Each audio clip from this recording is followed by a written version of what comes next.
星链大概要50颗卫星哈。那如果用无人机来讲啊，台湾面积是36000平方公里，每一架无人机如果说屏蔽你的范围将近30平方公里来讲的话，它预估用1000架或者是2000架的无人机就将你的星链卫星全部屏蔽掉。到时候我们台湾面临一个就是这个完全通讯的中断，打仗靠指挥，指挥靠通讯。当你的这种电子的数据的传输全部中断，我们的战场管理系统将沦为这个废铁一般，完全没有作用。这是我们所要面对的。大陆有没有这个能力发展到1000到2000架的这种屏蔽式的无人机？我觉得以它现在的状况来讲的话，是轻而易举。南华早报有一篇报道指出，中国的浙江大学还有北京理工大学的研究团队，他们11月初呢，在中国系统工程与电子技术这个期刊上呢，发表了一个研究，是探讨如何来压制星链这样的低轨卫星的通讯系统在台湾的运作。那研究指出呢，由于星链采取大量低轨卫星跳频啊、自适应这类的通讯技术，地面干扰的方式呢，其实效果不太好。所以他们经过一个模拟计算呢，解放军有一招分布式的干扰策略，就是部署成百上千个小型且同步的无人机干扰器飞到这个台湾的上空，然后形成一个电子屏障，就可以干扰到星链的连线。那从空中手段来断你的网路，甚至还有海底手段，我们待会来讲。那面对这种切断你通讯的战法，那我们又知道无人机产业现在中国几乎就是全球的一个领头羊，所以这套方式的可行性，如果碰上我们现在台湾国军建制的武器，有办法反对吗？有办法破解吗？张教授，我们认为这一个它就是电磁干扰，我认为就是讲一般的话就是盖台，那拿无人机来实施来盖台的这方面的载具，我认为这是单一性的干扰，但是中国大陆在用兵这一方面，它是复合性的干扰，它不见得会用光这个无人机，说这38.5平方公里，它每一架可以这样子，然后横盖到全台。我认为它只是一个这个是个分布式的干扰。那打仗的时候它会怎么样？它会不要做广域式全台给你干扰。我具重点是有首要区、有次要区，还有一个开放区。开放区有干扰，中央山脉你干毛手了。那没有人又没有武器又没装备这样的地方，你就不要干扰了。算一算之后精简的，因为我们知道台湾2/3是丘陵山脉，1/3是平地，而且重军集在什么地方，这在什么地方干扰，这是第一的位置。对，所以我认为它将来的时候，就是由全面的压制会走向局部的压制或重点的压制，是走这方面。第二个，我们来看到它的这种复合式的干扰是什么？它用软杀跟硬杀同步实施。这个无人机干扰是软杀，对，是啊。那硬杀直接轰炸、直接摧毁、直接爆破，攻击火箭炮就是啊，或者空对地的巡弋飞弹就把你干掉，就是这样子啊，或者火箭就把你干掉，这是比较简单的，就是把你这是硬杀，直接破坏了，我才不要去干扰你呢。所以我们讲到这一个有软杀跟硬杀双杀兼施，我们在战场上会用，它不会说只用一个我光用无人机干扰你就好了，我干嘛不用软硬杀双杀呢？一定会。所以战场指挥官一定会有尽诸般所弹、诸般装备跟工具摧毁，就是这样。第三个，我们知道它还混合所使用的叫电磁脉冲弹跟石墨炸弹。电磁脉冲弹是冲击波，你的装备都报销。我电磁脉冲弹啊。第二个，我石墨炸弹，石墨炸弹让你说电子装备，你只要开机，没开机就算了，开机通通给你短路，短路就不能用啦，烧掉了嘛。所以电磁脉冲弹跟石墨炸弹，中国大陆在这一方面。它也达到了一个相当的一个水准。是。那今天打仗，我干嘛要光用无人机专门干扰你的星链 Starlink 就可以了？光靠无人机，它不会只用单一式的干扰、复合式的干扰、重点式的干扰，还有多重手段的干扰，它会走这个路线。所以我们来看它算它拿这个来算的话，我认为只是一个纯学术。对，学术我就是要单一性，我就要排他性，我就单纯化，就拿讲这个来讲，那是这个样子，那是单一，这是单一是学术性，但是真正在战场上，又是复合性的，是复合性的。所以我看中国大陆学术是单一性，战场使用绝对是复合性。我刚刚所讲的这些手段，它会通盘的综合运用来达到它掌握制电磁权的。这方面的这个战术目标有制电磁权了，你其他的武器不是被干扰掉，就是我们讲的不是被失效，你的性能整个衰退，所以在战场上所能够发挥的这种战力跟效果就相对的受限。所以中国大陆在这一方面，我想它现在会从科研跟实用交相并进。是。好，另外一方面还有美国的智库呢，他们现在也做出警告说，2024年中国订购了100万架的小型单向攻击无人机交付的日期已经非常接近了。那2025年，美国反制无人机的技术支持啊，虽然达到了74亿的美元，但是大多是用这种成本高昂的动能武器来做应对，你单次的发射成本就远高于摧毁无人机的量了，所以就陷入一个不对称作战的一个僵局里面。美国的印太司令帕帕罗他甚至说要把台湾海峡变成无人机地狱的战法。但是解放军的无人机现在是能攻能守啊，除了我们刚刚说大量采购这种单向攻击无人机之外，他们的北方工业公司还推出了一套弹幕系统，说是可以透过密集的这个弹片墙呢，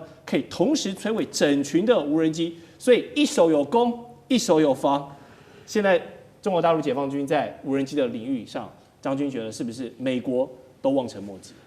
我先讲一下这个星链卫星哦，到底可不可以提供我们台湾？如果说我们的这种海底电缆都断掉以后，那首先我们要知道，如果海底电缆断掉以后，对我们台湾的影响有多大？大家都知道，马祖的海底电缆曾经因为渔船被拖断过2次，那时候马祖叫得很凶。为什么？你几乎所有东西都断了。现在来讲，一切都是要靠资讯传输跟网络嘛。哈，譬如说是你的这种金融方面就一定会受到影响，你光订饭店也会受到影响哈，几乎全部都中断。啊，那个时候马祖我们就看得出来这个伤害性有多大。那我们台湾有几条国际的海底电缆上岸的路线，其实只有4个地方，包括到这个宜兰的头城、淡水、八里，还有屏东的枋山这4个点，所以我们对这4个点是非常敏感的。那当然我们必须要考虑到，如果大陆对我们实施这个灰色地带作战来讲的话，将这海底电缆切断来讲的话，那我们当然希望有星链卫星，像乌克兰一样。没错。可是星链卫星它的传输速度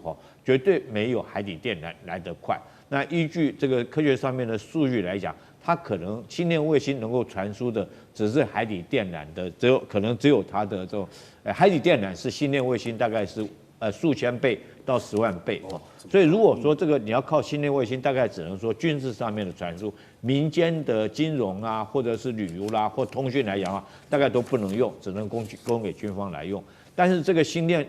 如果说要的话，我们评估过在台湾整个上空来讲的话，你要部署将近1000到2000颗这星链卫星。那试问一下，美国这个马斯克愿不愿意？它是商用卫星嘛？那我们台湾可不可以租到这么多，在部署在台湾上空？这是第一个问题，我们要面对的那第二个来讲的话，事实上这个卫星是会受到干扰的。如果说大陆来讲用这个无人机我刚刚讲的这个如果星链大概要50颗卫星那如果用无人机来讲台湾面积是36000平方公里，它每一架无人机，如果说屏蔽你的范围将近30平方公里来讲的话，它预估用1000架或者是2000架的无人机就将你的星链卫星全部屏蔽掉。到时候我们台湾面临一个就是这个完全通讯的中断，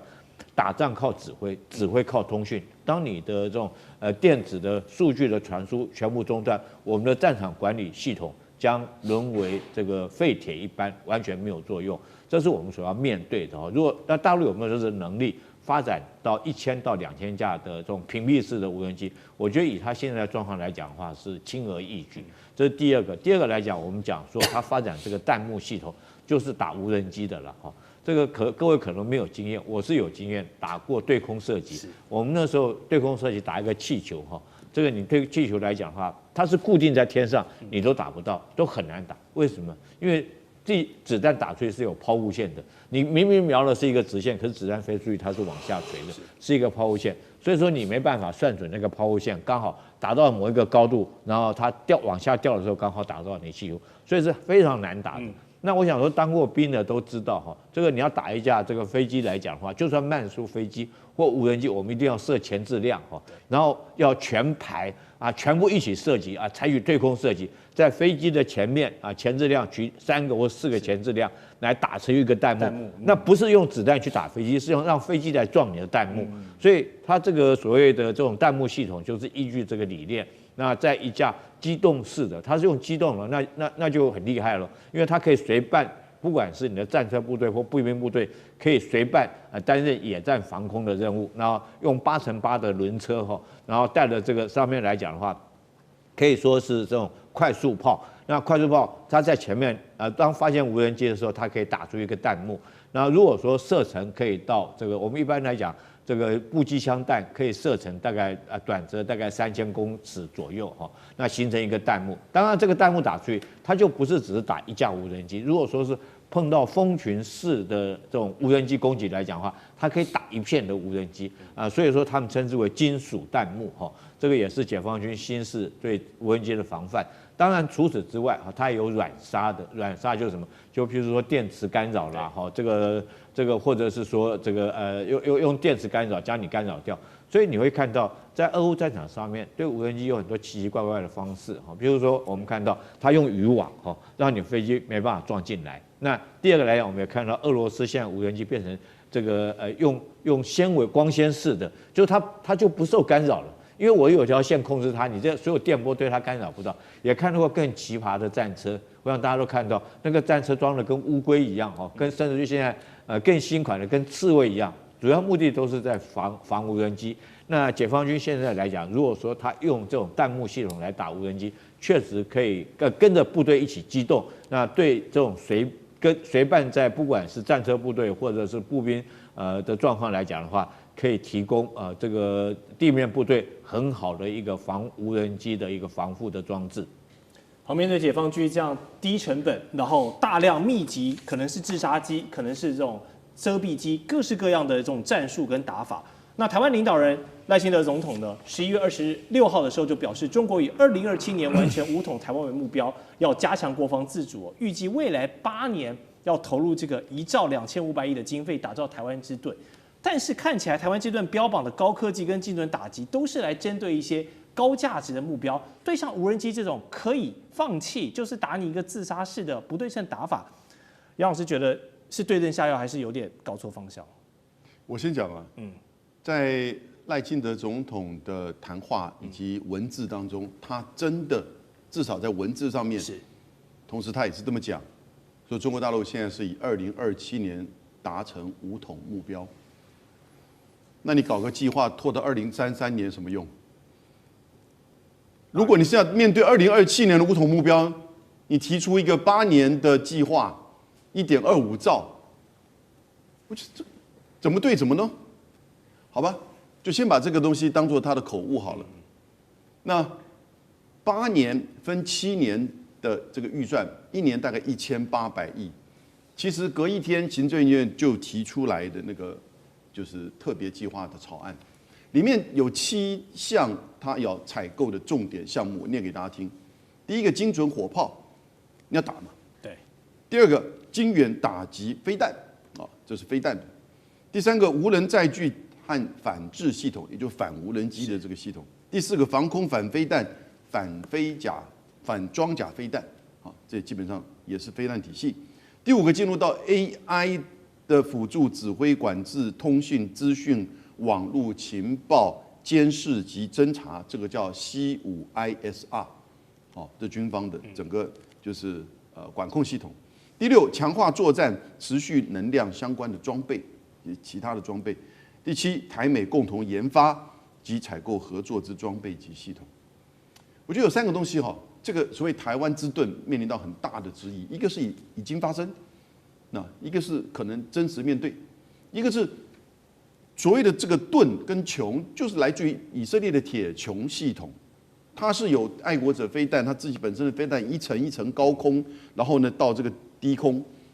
的这个防御系统。可是你看，它跟距离1000公里之远的伊朗，在今年的相互的射击飞弹跟就是无人机，结果后来这个铁穹破功了，因为很多城市也都被打到了，对，然后呢飞弹也不够了，一波一波的打来，结果美国就川普，所以为什么去打伊朗的核设施？他现在救以色列，就表示铁穹也穷了。那现在川普也就学习到他要精穹，精穹就是反飞弹国家反飞弹体系。那现在碰到什么呢？这个预算、技术、人才，那能不能做到？而且到时候一定是更贵。那即使做到也打折。那各位不要忘记它这2个，一个铁穹，一个精穹，都是面对比较遥远，至少1000公里以外。那美国当然就是更遥远，在两洋以外的这些中程、长程飞弹。可是呢，台海你距离多少？180公里平均。那如果说你把这个刚才我把它讲的这个7项1.25兆都弄好了，就可以打火炮。它火炮的覆盖可以到400公里，到台湾的东海岸再过去。它火炮的这个弹道非常的低，你怎么去拦截？有没有用？应该没有210%的这个比率吧？哦，某位将军讲的。所以这个不是只有面临飞弹防御啊，它火炮给你来的话，那你所有的这些打击飞弹、精准炮火等等之类，是不是都有什么用呢？我觉得其实这个都要大家思考啊，都没有人在做仔细的这个讨论。所以我们面对就是不管是2027还是之后两岸可能发生的军事冲突、武装武力统一的这个作为，可能会有哪一些面对的这个项目？大家有没有真正的去面对到军事上、战略上，以及还是不是有政治战略上可以去让两岸交流、沟通，甚至和解的呢？是，这都要考量的。没错。好，上了节目呢，我们还有美国缴获南非人权议题，会把欧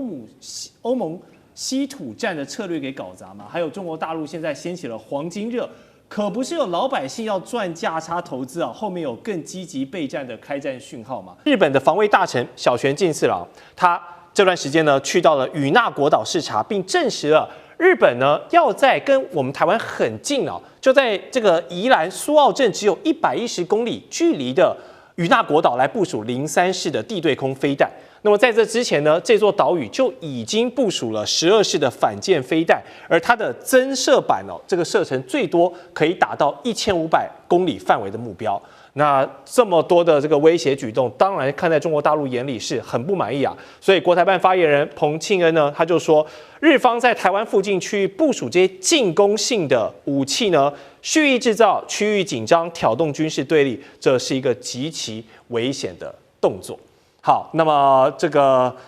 台湾的总统赖清德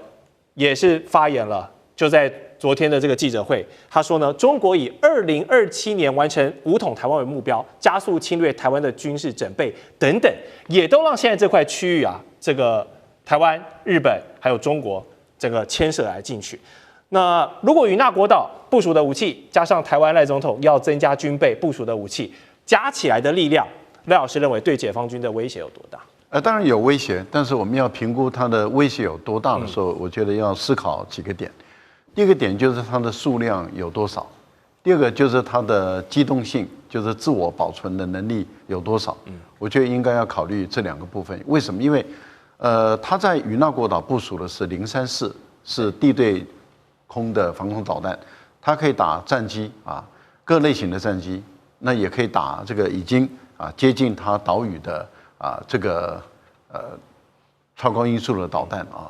但是他自己说他能够打下超高音速导弹，这有点夸饰了，因为美国的爱国者3大概也只能打大概4.5马赫左右，而大陆的这个中程的弹道导弹基本上跑到10马赫是没有什么问题。是，如果在微重力或者无重力的太空飞行下超过20马赫，那这个问题也不大啊。所以当这一些超高音速的中程的导弹开始要转变为攻击姿态的时候啊，日本的这个03式能不能拦得住，我们是怀疑的啊。这第一个部分。第二个部分里面就是它牵涉到它对无人机的耗损力。也就是说，大陆这一次为什么当你的小泉跑去说我在与那国岛这个部署了这个03式的防空导弹的时候，大陆的无人机马上就过来了。其实大陆就告诉你说，我可以用无人机去消耗你的防空导弹。那要看谁的数量多。对。那大陆的无人机，它很多都是察打一体的无人机，它甚至还有很多是攻击型的无人机，它各类型的无人机都存在。而且我们都知道，这个03式的导弹，它在的有效射程不会超过50公里，一般估计大概在48公里以内。那这个距离不是很远的啊。所以我个人导师推断的就是说，如果大陆大量使用无人机还有就是用这种中程的导弹。这个对于与那国岛本身的自我防护力，它本身是有造成极大的破坏性啊，所以我个人觉得这个效能并没有日本能够夸饰那么大，它摆一个动作而已。目前在宫古海峡这个海域，它部署了一个就是与那国岛的034，另外一个就是在这个宫古海峡啊，尤其是在石垣岛，它部署的是反舰导弹，就是您刚刚介绍的啊这个反舰导弹，12式的反舰导弹，12式的反舰导弹如果是陆基的话，大概是200公里左右，那海基的话大概在400公里。可是如果它用增程型的话啊，它可以400到最远到1500公里。可是我们还是要问2个问题，第一个就是它数量的问题，啊，那如果说它的数量不够多，而且不要忘了，它是采用美国的 GPS 的制导，那它必须要确保它的电池站啊、电站这个部分里面，它能够有效的运行。换言之，也就是说，一旦中日一旦开战的话，大陆凭借这个 GPS 在这个战区，它有这个能力。所以我个人的推断是，日军的这些部署跟防御，基本上来说效能有，但是不会他们自己夸饰那么大，没有那么大，是里面有一些水分啦。但是日本的种种部署呢，也让中国最近的网络再度掀起了热烈讨论，把一个2021年就谈过的老概念再次重新来这个冷饭热炒，就是日本针对台海有事的3层计划。我们陆续来看，第一层。水陆机动团相当于海军陆战队快速夺取关键岛屿，建立前线的据点。第2层大规模的兵力投送，还有第3层的远程的这些飞弹介入，再加上刚刚跟大家提到赖清德总统因应近年两岸形势不断的升温，这个国防经费要再提升，预计未来的8年内呢，要投入1兆2500亿元来打造台湾之盾。好，这就有意思了。李将军帮我们兵推一下，以目前台湾加上日本附近的几个岛屿这样的战备规划，如果真的跟解放军要动真刀真枪的时候，关键点在哪里？我们之前讲这个高市长要讲说台湾有事就是日本有事那到底日本要干什么事要干什么？那我们现在看到这个他要水陆机动团要大规模的兵力投送。然后飞弹介入，那这些飞弹是什么飞弹呢？也就是小渊进次郎他讲的这种对空型的这个3式的地对空飞弹，还有这个124的反舰飞弹。那部署在哪里呢？部署在与那国岛跟宫古海峡。那我将这整个结合起来用一个兵推的方式来跟观众说明整个结合在一起。那我们先看一下这个如果说这个如果解放军一旦要武统台湾，那我们台湾会做的事情是什么事情？第一个事情，我们一定做这个向东部来疏散我们兵力各位可以看到，所以画出来，我们海军大概会在这个花东地区的外海这个地方做海军的舰艇的输泊。那空军来讲，到嘉山花莲的嘉山基地。那我们做这些事情之后，那紧接着我们来看这个解放军会做什么动作？我很简单讲。主援打点主援什么就是反介入跟区域拒止的一个作战，他用什么兵力呢？一定是用他的航母战斗群所以他航母战斗群，我们假设是辽宁号，因为辽宁号是在北部战区嘛，然后这个山东跟这个福建是在南部战区，他可能一边控领的这种巴士海峡，另外一边这个甚至于到苏禄海那边挡住美军航空母舰。这个从南海那边上来这个大概是解放军主援的部分。那从这边过去，好，那现在如果主援大家很清楚可以看得到，它势必要通过宫古海峡。我们每次都讲说，解放军的军舰通过宫古海峡，宫古海峡我们这边也跟各位量出来从北端到这个南边这边，这最宽的地方海域是300公里宽。那各位看一下，我这个画这个圈圈就是124导弹。200公里的这种射程，那北边部署一个飞弹群，南边部署一个飞弹群，是不是整个可以将宫古海峡封锁那如果说是对空来讲的话，它可以在这个50来讲，它可以在2个这个岛中间摆一个这种这个具有防空能力的这个驱逐舰摆在这边，就可以整个封锁宫古海峡。所以这第一个，那你在这边摆这124的这种反舰导弹，如果说对解放军来讲，是不是很大一个威胁？这是第一个第二个来讲的话，他打点的部队会用什么部队？我们现在就以这个解放军既有的兵力来看的话，那打点部队，我认为第一个来讲的话，他会用076的这种2栖攻击舰到花东地区来，因为我们海空战力在这个地方，所以他一定会到这边来跟我们海空，在这个海域来讲做一个海空的一个决战。那他不需要用到航空母舰了，他可能用076上面搭载的无人机就可以到这个地方来。这个地方，那在这个地方很可能会发生海空激战。在这种状况之下，那与那国岛你看是不是就在这个边边啊？就是不是就在里面？就在里面了，就在船里面。那你这个日军在这里面，你认为他会？如果说要协助我们台湾作战，要对解放军发动攻击的话，那你是不是就在里面？我们试想一个场景哈，就是现在来讲，我们都在讲，福特号战斗群在委内瑞拉，在加勒比海要打委内瑞拉，那你能够想象说，福特号这个航母战斗群中间有一个岛啊，这个岛上面部署了俄罗斯的反舰或防空飞弹，那美军会不会跳脚？这到底就在这个地方。那你想想看，这个与那国岛，这就是为什么小泉进次郎要在与那国岛部署地对空导弹，然后解放军来讲会在这个地方才严正的抗议，而且会跳脚的原因就在这个地方哈。那再来我们第三个。它的这种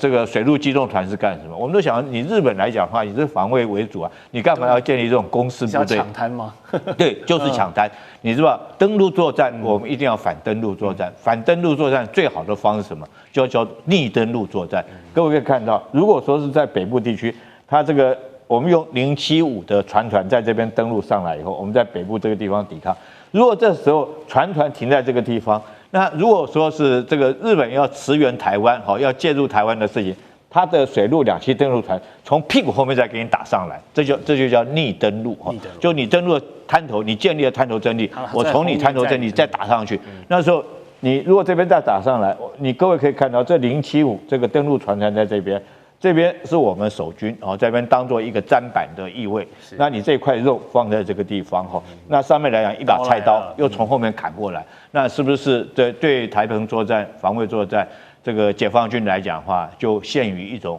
不利的状态？它必须要有效的阻止这个机动船水上。水陆机动船团来登陆，当然这都只是一个兵棋推演的一个想定，可是我个人来讲是依据小泉进次郎讲的话，还有这个我们台澎防卫作战汉光兵推的一个常态，还有说是这个一般的登陆跟反登陆的一个作战的一个模式，模拟了这个状况来跟各位观众做说明，为什么这次解放军会这么跳脚。好，谢谢将军每次都有这种亲自手画的独家的内容在我们节目上曝光。刚才谈了一些日本或者说自卫队或者是小泉这样的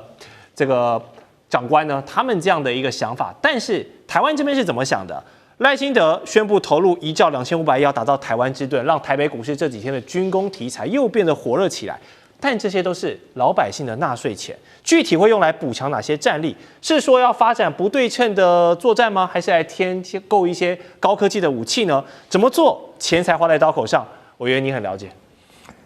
1兆2500亿大概就是400亿美金。400亿美金，赖清德说分8年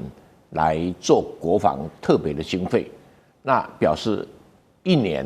这个8年就5840，一年多了50亿美金。50亿美金，我们现在基本上1年大概已经有250亿美金，3%嘛，对，250亿美金的一个军费，如果再加上这个40亿美金，就将近要300亿美金，对所以将近300亿美金这样的一个军费，那多出来这个40亿可以打造一个台湾之盾。什么叫台湾之盾呢？就是我要有岸基反舰导弹，可以攻击中国大陆的船队。第二个，我要有足够的防空导弹，不管是我自己研发的，或者是爱国者飞弹增购的，那我可以做攻打这个解放军的飞机、战斗机的。那第三种，我要有足够的可以接管无人机的。所谓接管，就是大陆无人机来，那一个无线的。无线的我可以抓到它频谱，把它控制下来，让它不会攻击到我们的基地、雷达等等，或者是可以把它击毁的。那这个叫做无人机的这个防空系统等于是低空防空系统。然后再来呢，就是对于火箭炮，那大陆上的火箭弹好不好防卫，目前没有技术上的资料可以做判断。那基本上它用的是铁穹系统。可铁穹系统是可以用那个哈马斯的火箭炮，可是不能够用火龙弹这2码档次是不太一样的东西。因为大陆的火箭炮大概打个100公里，那火龙弹可以打到400公里以上，所以这两个区别很大。我们不晓得说，赖清德有什么技术的档次可以打造这个，但是如果如他所想的，他可以阻挡火箭弹、火龙弹，可以阻挡无人机，可以阻挡这个战斗机，也可以阻挡这个导弹哦，对不对？当然，赖教授在笑，赖老师笑出来了。不然你要知道有梦最美嘛，好吧，希望相随。最美好。所以他打造这个叫做台湾之盾，也就铜墙铁壁，你解放军的攻击力道会被我这样消损掉啊，消损掉。那这个某种程度来讲，算是不对称作战也对了啊，也算是不对称作战，但是可以增强多少这个战力？那我倒是不是很乐观哈。在俄乌战争发生之前，我就认为俄罗斯一定赢，对啊，乌克兰一定输。可能当时很多人觉得我意见太过唐突了，那现在证实我的判断对。我的判断的基础只有一个，就俄罗斯一年哈，它的 GDP 哈将近3兆美金，乌克兰一年哈大概只有600亿美金，巨大的差，3兆跟600亿，这个差距有点远吧哈。可是如果要我来判断，现在台海两边，大陆现在是18兆美金的 GDP， 台湾是8000亿美金的 GDP， 我的老天爷，这个差距比俄乌战争更大，这是第一个问题。第二个问题的话，现在台湾的军费啊，如果到了，我刚才讲了哈，快要300亿的话，快300亿，300亿美金哦，就是5%的 GDP 哈。台湾要气喘吁吁才挤得出这5%的 GDP 哦，每一个人缴税啦，或等等，或者节衣缩食才能到这个阶段。可中国大陆只要1%就是1800亿，1%就是1800亿，何况他们现在的军费只占 GDP 的1.6%，他随便加个1%，对不起啊，很轻松的啊。任何一个国家如果在没有到达3%以前，都很容易应付。那请问中国大陆加个1800亿？我再怎么加才300亿，然后368，这6:1，是这个战力再怎么补强，我都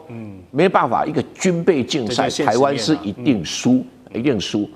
然后你军备竞赛输，你说要靠我的兵源比较多，你兵源比较少。你说我要靠我武力比较强，我武力都买的中国大陆自己做的啊，它成本就比我低，所以数量会比我多。然后说军队的指挥官，我没有别的意思，不要误会哈。台湾的军官的训练现在已经不如大陆的解放军的军官的训练。我当然有很多的指标数字可以来看这个问题。那一个军队里面没有好的士官，没有好的军官，那这个军队是没办法打仗的啊，打一定输，就跟乌克兰一样。为什么？他第一波的时候士官都差不多死光了，那个将军们都很清楚，一个军队没有士官可以带，你上面再会指挥，一点用处都没有。所以士官就是陆军部队的灵魂啦。那台湾在这一块，薪水那么低，没人要干，干个几年就走路了。所以来的士官都是没有什么太多经验的士官，不像大陆的士官啊，动不动就是5年、10年的经验。我不晓得就叫两位看怎么弥补这个人力的弥补是最困难的地方啊，有钱都搞不来的。所以我认为哈，你在什么高科技的武器、无人机的操纵、FPV 什么在弄，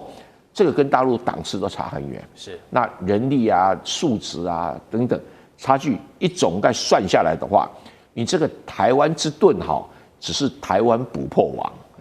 所以委员还是用这个经济面啦，国家机器整体的后勤跟整体的 GDP 这样一比较之下，还是非常的明显。但是两岸人民同文同种，相煎何太急，我们还是希望呢，不要只走到剩下战争这一条绝路了。中美之间在这个中东的霸权展开了新的一个战线。我们今天特别来关心的是，川普说要卖这个 F-35给沙国，但是呢，此刻五角大厦也特别叫他喊停哦。他说，中国你如果卖过去，中国可能就会偷了我们的技术。北京另外一方面则是同时扶植沙国跟伊朗在军事上面的发展，中美霸权在这个区域谁更胜一筹？今天都会一起的来做关心。我们赶快来看到，这是来自于最新消息，这是川普自己证实的，确实他现在有在考虑虑了。全球最强的逆踪战机 F-35，他说他想要卖给沙烏地阿拉伯，而且川普还说了，他们想要买很多很多架。那么现在初估呢，美国可能出售给沙烏地阿拉伯 F-35达到48架，价值更是达到了数十亿美元。目前沙国本来就是美国最大的武器买家，如果现在大家做预估，沙国又能够拿下 F-35的话，恐怕改写整个中东在空战的一个情势。而目前 F-35其实只有在中东地区，美国只给了以色列而已哦。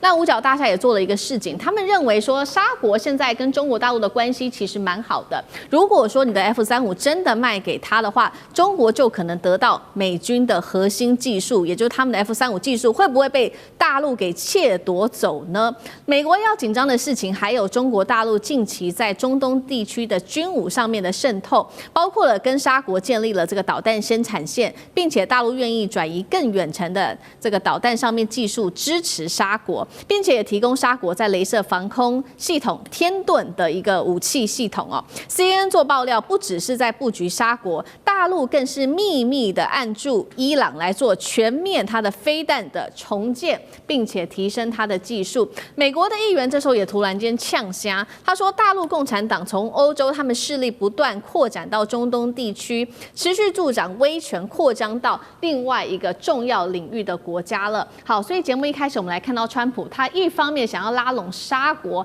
透过 F-35卖给沙国来拉拢，并且一起联手牵制不管是伊朗或者是中国，但是又怕 F-35的技术被中国窃走，川普到底要怎么解决这个两难的问题？大使怎么看？我看川普是没有办法卖的，因为这个最主要，我认为反对的原因是以色列，是犹太力量。因为这个其实沙特是你要买什么武器他都卖，他跟美国一向是有买武器，有那个天花板的透明天花板，就是不卖。当年我们这个沙特跟我们关系很好，跟我们断交，那其中有一个原因就是说，中国大陆那时候说，我来提供你这个东风导弹系统，然后我把技术转移给你，因为什么？因为沙特跟美国买，美国就不卖。美国对于沙特这个你这么有钱的国家它是不卖给你的。大家都知道那时候不卖原因就是因为以色列，因为美国要让以色列周边所有国家没有攻击以色列的能力。那在军事上，以色列的军事力量是优于周边所有国家的。你不要说沙特拿不到，这个土耳其拿不到 F-35，土耳其还是北约国家。那土耳其拿不到，土耳其内部就有人说为什么？因为我们是回教国家。所以美国的武器第一个，你这个在中东地区的话，你这个武器绝对不能把先进武器，或者我给你武器超越或等同于我给以色列的武器，这是一个禁忌，不会给你的。第二个，美国武装这些回教国家都有上限的，这个有它的考量的。所以呢，我觉得就是说，他们讲说，是因为中国大陆要拿到 F-35的核心技术才不卖，我认为是借口。而且呢，中国大陆歼35、歼20比你的性能还好，有什么好偷的？我倒不觉得有什么好偷的。对你美国的空间站，他的人上去，机件故障9个月以后才下来，对不对？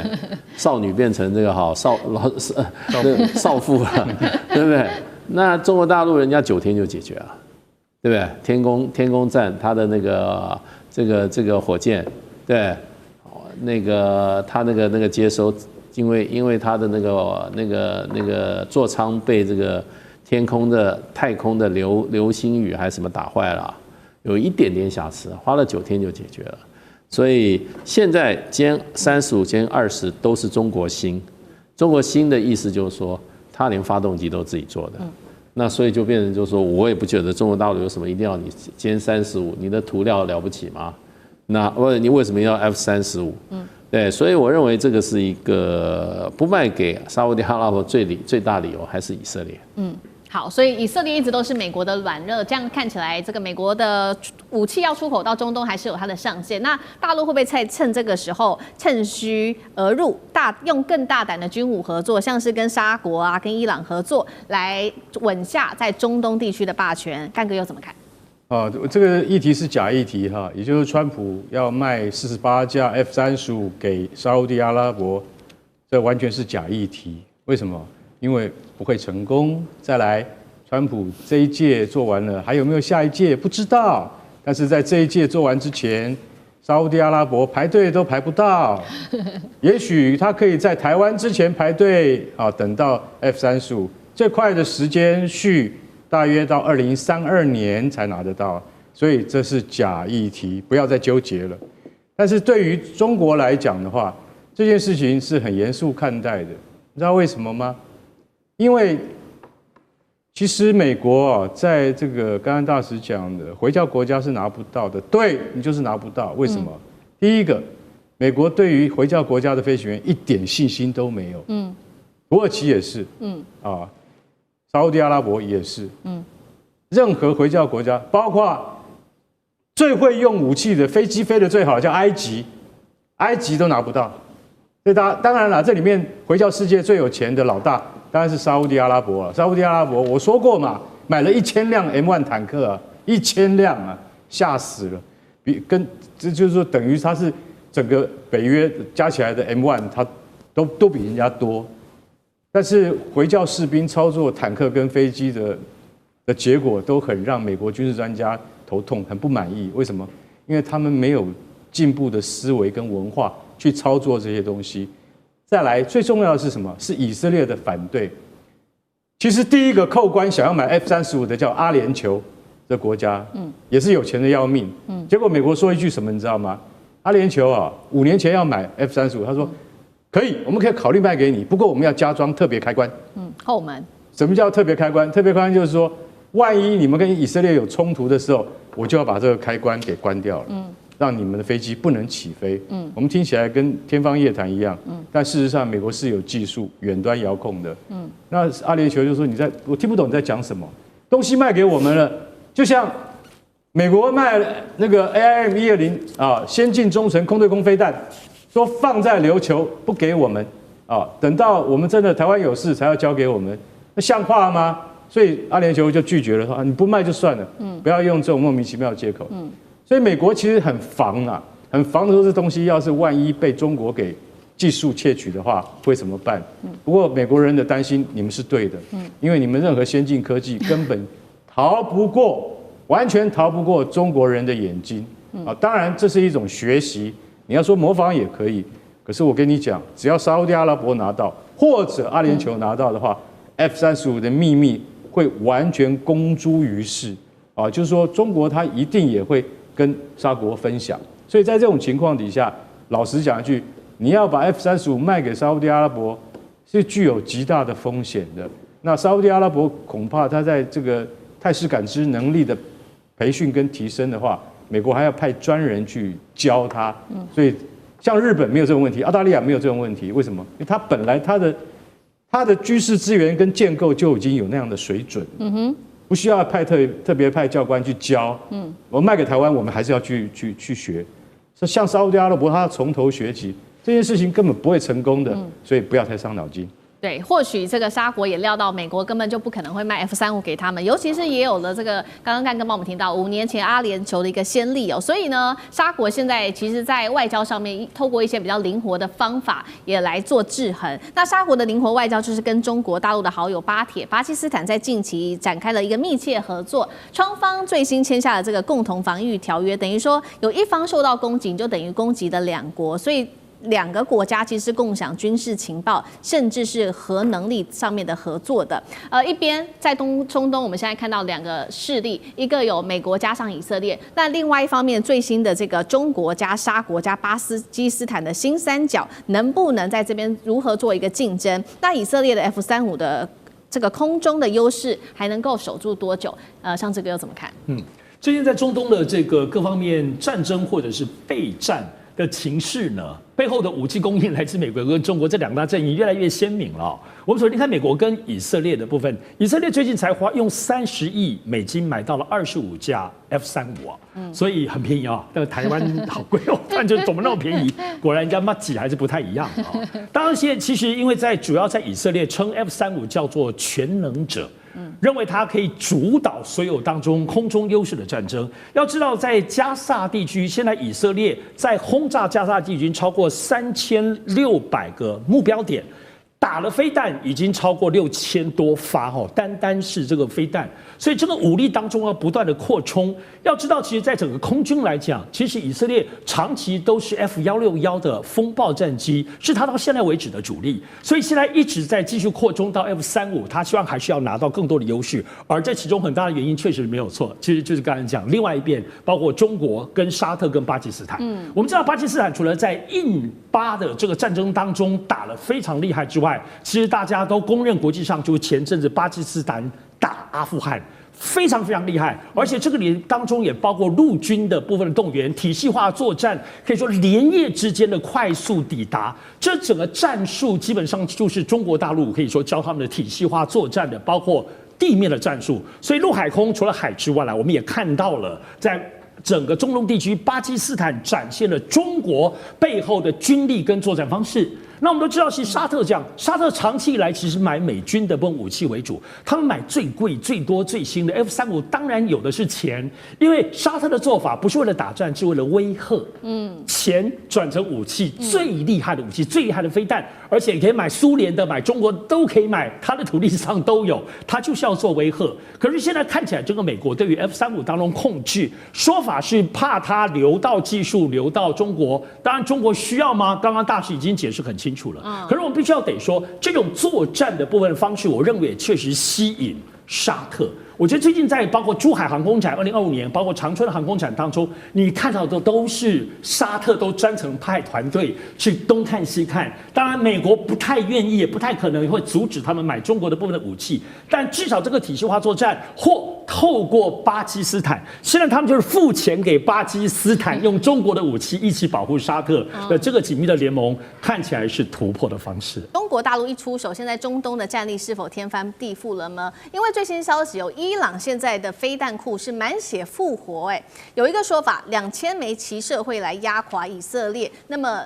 底气来自于哪里呢？根据外媒的报道，就是来自于大陆。另外也传出来说，伊朗要买大陆的歼20跟红旗9B，如果真的发生的话，对于这个接下来的战力会有什么样子的影响呢？我们都会一起的来做关心。赶快来看到，难道这一次伊朗真的是满血重生了吗？因为就在11月12号这一天，伊斯兰的革命卫队在首都的德黑兰这边举行了这场非常大的这个叫做国防的成就展，立刻是陈列出了各种的武器包括数十个不同型号的，不管是飞弹或者是无人机那么这当中包括了有极音速飞弹尼什，还有这一款叫做海巴尔谢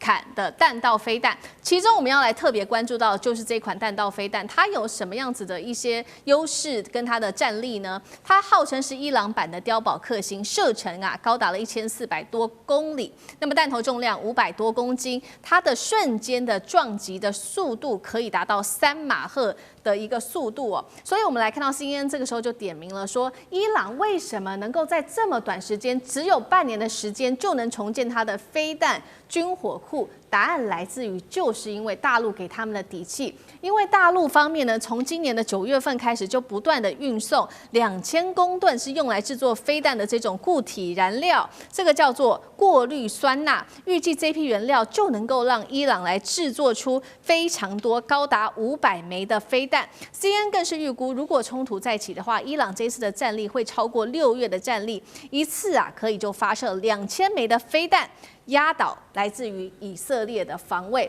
伊朗半年内又快速的复活，极音速飞弹再加上碉堡克星，以色列的噩梦来了吗？难道他的底气是真的来自于北京吗？张将军怎么看？我认为这个是现在伊朗要对以色列实施饱和攻击，那就要飞弹的数量要多才能够达到饱和攻击的效果。那现在按照伊朗的，因为美国对伊朗经济制裁40年，那40年，伊朗在这一方面的这些经济的条件、科技的条件，毕竟代差落得非常的明显，非常的大。那现在靠谁？靠中国大陆。那中国大陆，那伊朗穷啊，但是伊朗有一个好处，叫伊朗石油。伊朗最大的石油输出的地方就是中国大陆。好，那拿石油来换钱，拿钱来买技术，买相关的零组件。所以我认为它必须有3个突破。第一个，飞弹的燃料，因为现在飞弹呢、很少用液态了，液态毕竟这个不稳定，而且这个装填之后20小时要发射，那都用固态。那固态燃料，那现在谁能够供应？那像中国大陆买嘛，那很容易拿钱来买，所以我们讲的是固态燃料。第二个零组件，伊朗做不出来的啦，它只能拼可以。那这个重要的零组件从哪边来？要从中国大陆。我们知道这个伊朗在中东啊，因为它8000多万人口，算是一个在整个中东阿拉伯地区算是个大国啊，它又是这个回教什叶派，是比较主张激进的基本教义派的，是这样。那他这样子很简单，要向中国大陆买零件。那中国大陆，你既然要买零件，中国大陆的专业的人员、技术的代表也要靠中国大陆，要这个样。然后最后一个，伊朗是不是要我们讲 offset， 就是技术输出？就是说我不能一直在靠中国大陆了，你要到时候要教我，我也要会啊。是要这个样，我不能一直靠你技术代表过来啊。那伊朗在这方面也要形成一个气候，就是技术的保障，希望伊朗到最后能够自力更生、自主国防，是这个样。那这样的话，我认为威胁最大，我们看到来了以色列，但是我们知道以色列它会相应的来提升它的军力。它现在整个中东的地区，你现在来看，首要的目标反而是伊朗。你看看这个加萨的这个巴勒斯坦也好，这个黎巴嫩真主党也好，现在叙利亚也被美国摸头了。本来的叙利亚后面是伊朗在挺的，现在叙利亚的新总统现在是由美国，他到白宫去访问呢，上个礼拜这很清楚了。那也门的胡塞组织呢，后面的老板也是伊朗，所以看出来说，伊朗目前最大的威胁就是以色列，以色列最大的威胁也是伊朗。那个沙烏地阿拉伯沙特啊，反而跟这个以色列之间的关系是比较处于这个冷和，比较但有一些心结，但是问题是美国在后面，那两个就不会没事。假如美国在这个以色列跟沙烏地阿拉伯两个会没事，那就是伊朗。所以伊朗在这方面，它所承受的威胁可能会越来越大，来自于以色列，因为以色列把它周边的都已经解决了，它就可以专心应对伊朗。那伊朗的威胁压力增加，它就要找替代来源，就是中国大陆。那它就要先强化军备，所以伊朗的空军缓不济急，所以先发展飞弹为快。你要以航空还是以飞弹来主？你哪一个？航空时间久，成军的时程拉得很长，没有办法，缓不济急。但是飞弹很快，飞弹直接现在它又是3倍音速，到最后面3倍音速，将来伊朗可能还会往极音速去发展，就是高超音速要到5倍音速以上，所以变成载的弹量要够500公斤以上，0.5公吨以上了。另外一个速度要快，然后看看伊朗在这方面最重要的，我们的 CEP 值就是圆周弹道误差要准。你不能把弹道黄胶，你打出去这个弹道黄胶啊。换句话说，惯性导航跟这个卫星导控里面的抗干扰能力还要够强才可以。所以伊朗在这一方面绝对要靠中国大陆，中国大陆支援多少，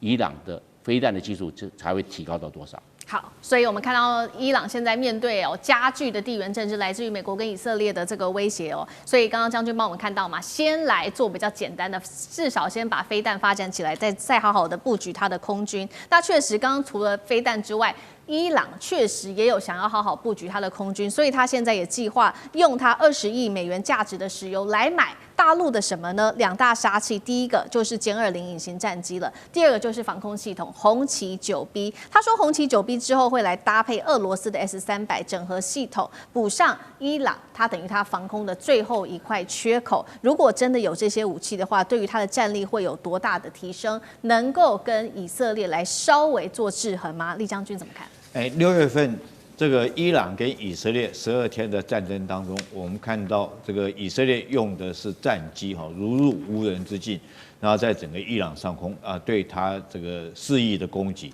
那伊朗能够反击的力量，大概就是用它的导弹。当然，双方这12天打下来的话，伊朗这个几乎可以说是完全没有空防，完全是在裸奔的状况之下。当以色列刚开始初期的时候，它可以拦截到一些伊朗的导弹，但是后期来讲的话，它慢慢这个防空系统也破了一个洞哈，让这个伊朗的导弹可以攻击它很多重要的军事设施。所以伊朗现在最急的一件事情，应该是它怎么样建立它的防空的系统。那防空有2种啊，一种是矛，一个是盾啊。所谓盾，当然就是防空这个导弹为主哦。它现在有的是俄罗斯的 S-300，但是数量来讲远远不够，能力来讲可能也比较弱。那如果说能够获得大陆来讲红旗9这款，红旗9大概比照的等级大概是美军的爱国者3这种等级哈，所以它防空能力是比较强，可以有效的建立一个区域防空的一个体系。那如果说是能够建立来讲，我相信以色列或者是美国的 B-2轰炸机哈，应该是不敢在这么嚣张的如入无人之境到伊朗上空来肆意的攻击。当然，如果说能够获得矛，也就是歼20这款战机，那我们从印巴空战可以看出来，光歼10C搭配到这个PD-15导弹就可以对印度造成这么大的一个战胜的一个战果那如果说是这个歼20来讲，它隐身战机，我相信它的效能一定比歼10C更要好。那这样的话，更可以有效这个遏止以色列或者是美国对它本土的打击。但是我们要有待观察，歼20这个，我相信中国来讲，不见得愿意会卖给伊朗。好，所以我们看到一方面美国也看在眼里面对于现在整个伊朗，然后有背后中国的撑腰，所以美国华府现在非常的焦虑了。赶快看到最新消息民主党的议员赶快联手，他们一起致信给国务卿卢比欧跟 CIA 说呢，大陆提供给伊朗这么多的化学品来帮助他的军备重建，这是对于大陆来说对于伊朗来说很重要的事情。而且大陆呢，它的已经势力从欧洲扩展到中东国家去了，整个威权正在扩展当中。我们还记得这个川习会才刚落幕，谈得不错，川普有可能在这时候对于大陆做出制裁吗？那川普手上又有哪一些牌可能做反制呢？聂老师又怎么解读 ？OK， 古语有一句话叫"只管州官放火，不准百姓点灯"哈。那你什么做都可以，那别人做都不行。你可以说，在这个加拿大呢开 G7 会议，2天后说，对不起，我要离席，我要回去做一个重要决定。2个礼拜，然后就告诉这个伊朗说，2个礼拜你再不怎么样，我就要去炸你。结果2天就 GBU-57就炸进去了，60公尺深的专体的这个炸弹。这件事情，请问全世界有谁打法？没有，因为美国人做才是对的，美国人去支持以色列。是好事，是拯救全球，你觉得是吗？11月11号这一天是大陆的空军成立76周年那就在这个时候，我们看到大陆的官方典礼，比这个更震撼的事情是，他们播出了这个宣传片，叫做《梦远》，正式的发布了。不过呢，这个当中有一个亮点，就是里面出现了一句“新家伙”。这个新家伙一出来，就引爆了中国全网的高度关注。这个新家伙其实大陆官方是没有公布它的型号跟它的性能参数的，但是我们来看到一些比较具体的细节官方当时在通话有说，这个威龙1号收到已经与玄龙的协同，那么玄龙大家就在看说，会不会它就是这一架逆中的无人机，也就是玄龙08呢？被认为它可能就是攻击11的逆中无人机，是可以和歼20一起来协同作战的，也代表说是不是解放军空军正在加速打造，包括了有人配上无人一起协同作战的一个体系。张震老师怎么看这个？首先，新家伙是指的是谁？是攻击无人机还是其他的武器？歼20搭配的这个攻击11是中国已经抢先美国完成整个中程僚机的系统吗？面对5000年的战略文化，亦真亦假，以假是真，以真是假。所以呢，这个很多东西不到真正出来那一天，其实有很多的变数存在。但是有3句话这个确实非常重要的：第一，落后就会挨打；第二，模仿只能追赶；第三，弯道才能超车。所以你可以预期未来中国大陆很多的军备体系是具有中国特色的某某某，它有很多的概念完全是翻新的。所以呢，它有一个非常强的信念：抄袭就会被反制。所以你照着别人的瓢来画瓜，然后你到了最后，你就发现那个理念人家已经掌握，自然就可以知道怎么反制。所以在这个情形之下，完全创新，事实上已经有好多东西是完全创新，然后西方完全都没有想象到，所以我觉得这个才是真正发展的趋势。至于呢一句话，搞得大家心痒痒，可能到了最后完全不是那么回事儿。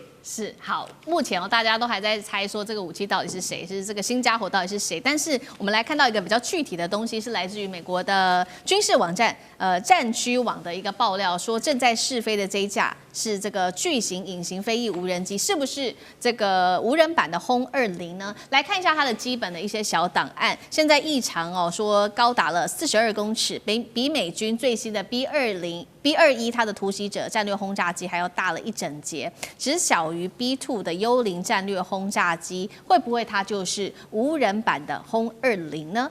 赖老师怎么看？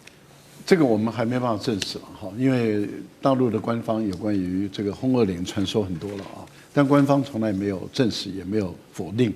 那基本上来讲，在谈到轰20，也就是说，我记得应该在去年航展的时候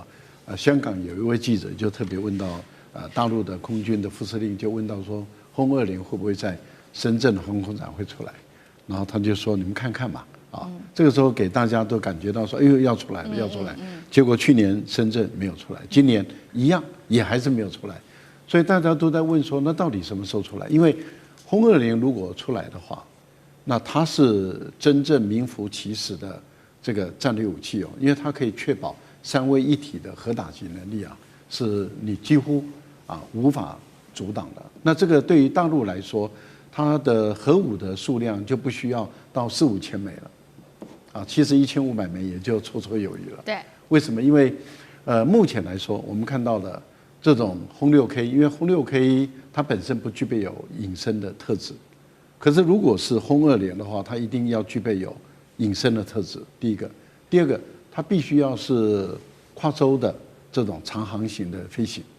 所以它的块头一定要很大，它本身的这个燃料一定要能够供应它到任何一个地方去进行。这个你永远无法知道它在哪里，可是它随时可以用核弹来打击你，这是由空中来打击你地面的这个这种战略的设施，不管是战术性的打击或是战略性的打击，因为我们都知道所谓的战略性的打击就是打大城市，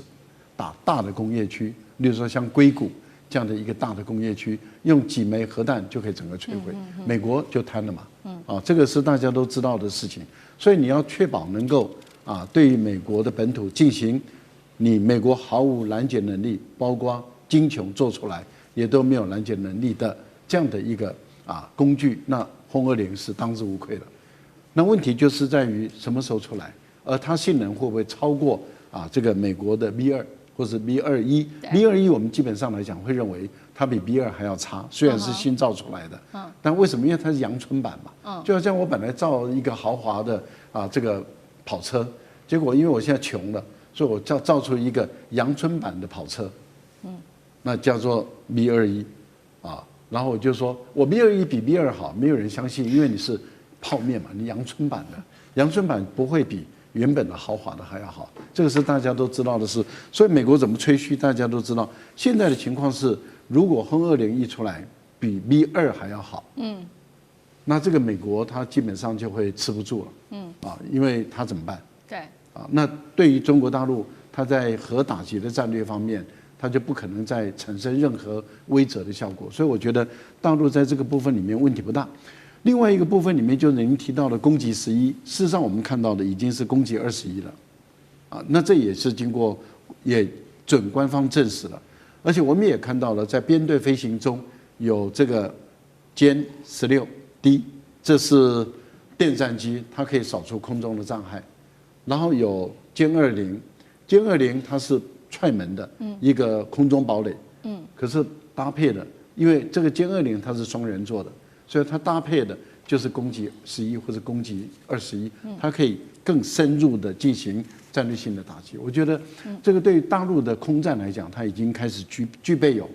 跟美国较量的局部的优势，这个对美国压力是很大的。是好，一方面我们看到大陆现在在展示它的这个空军上面的实力，那另外一方面我们也要来看到刚刚提到了嘛，这个习近平他在整治这个火箭军，不过现在也看到说有爆出一些比较动摇基本盘的一些大事件，这是来自于外媒《纽约时报》的指出哦，他说习近平曾经把火箭军视为是2049年这种世界级军队的一个关键，但是确实可以发现的事情是在这1-2年之间，内部有深层的这个整肃跟贪腐的连环爆，动摇了这一支那个负责核武力的一个核心部队。那五角大厦也揭露说，火箭军贪腐导致地下飞弹仅工程被破坏，甚至有偷工减料。那所以现在也看起来说，中国近期不是我们不断的在报道说集中发展，不管是福建舰或无人机，代表说习近平不想把战力重压只有在火箭军吗？那整肃火箭军对于解放军来说，到底是伤害还是帮助？委员又怎么解读？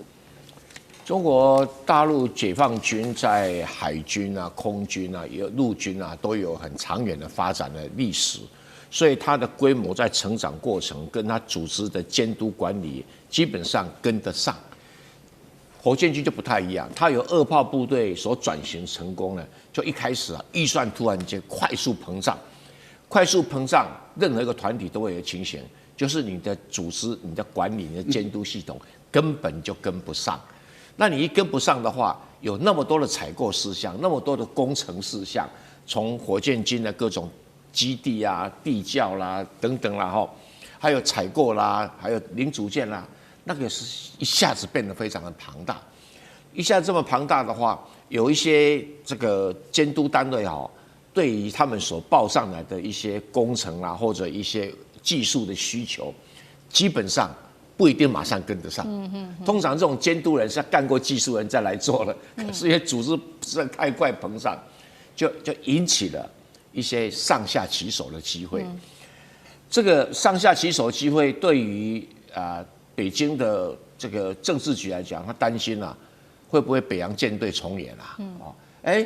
买了武器，明明监督的零组件是对的，结果真的装上去了，是不是正确的偷工减料然后这个一打开，这油料没有很充足，这种事情他们非常的担心。还有说你试射我就买了，就你试射资料到底是不是真的？对，一连串，所以说基本上北京的这个政治局还算英明还算英明，他不会被这些人给糊弄了，所以不断的派人去调查，就发现一拖拉库的一些贪腐问题。对习近平来讲他也只能什么？这个长痛不如短痛先处理了再说了，先处理了，那再从其他什么海军空军调人来管那看能不能一阶段让这个监督管理系统比较成熟一点。因为像大陆的海军空军他们采购什么东西，些东西，它的管理制度已经很上轨道了。可是偏偏火箭军有很多新的不得了的东西这个固态燃料换那固态燃料，为什么价钱不一样？上面的不一定搞得清楚那中间就有可能出现上下其手。像我们台湾有某个石油公司在做那个天然气转接站的时候，说报价95，就公司觉得怎么那么少你要报多一点，你就知道这问题都出来了所以我想习近平是很有决心要把解放军的火箭军打造出一个世界级的实力的。那有贪腐的话，实力就会大打折扣。所以即使说把这个领导阶层几乎是换了一遍换了一遍，当然刚开始指挥经验各方面不足嘛。可是你不这样子的话，你快速膨胀的组织，你的管理、你的监督、你的控制系统根本就会跟不上。